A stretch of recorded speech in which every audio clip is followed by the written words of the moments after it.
Hello, I'm going to talk about transition metals now. Transition metals are the metals that are in the three rows in the middle of the periodic table. An example of transition metal is of course iron, such as that. There's a lot of others as well. I'm just going to show you some of their characteristics.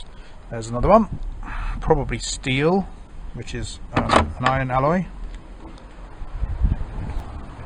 So one of the things you can see from that is that they are hard and tough. Car paint is made from transition metal compounds, blue and red. Those are probably high in transition metals. Probably the red one might be cadmium, I'm not sure.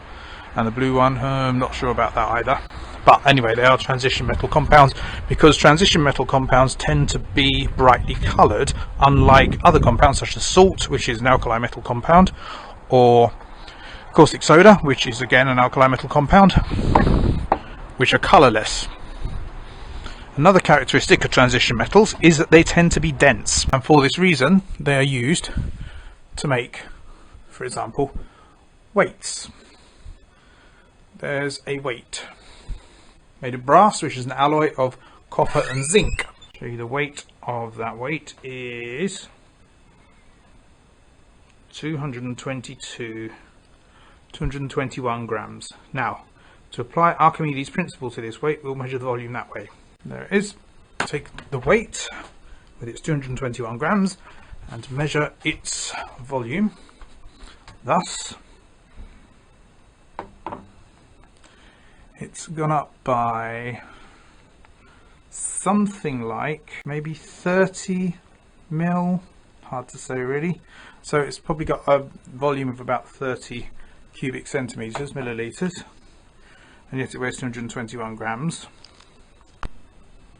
Another feature is that they are good conductors, so they're used for electrical contacts, as you can see inside this Jupiter Ace.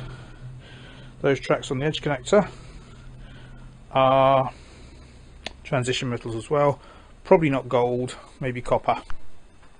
And another feature they have, as you can see with this stainless steel chrome plated steamer, which you've seen before, is that they have a high melting point, and therefore, combined with their good conductivity, they make good cookware because they're not going to melt on a ring, and they are also going to conduct the heat well to the food that you're cooking inside them.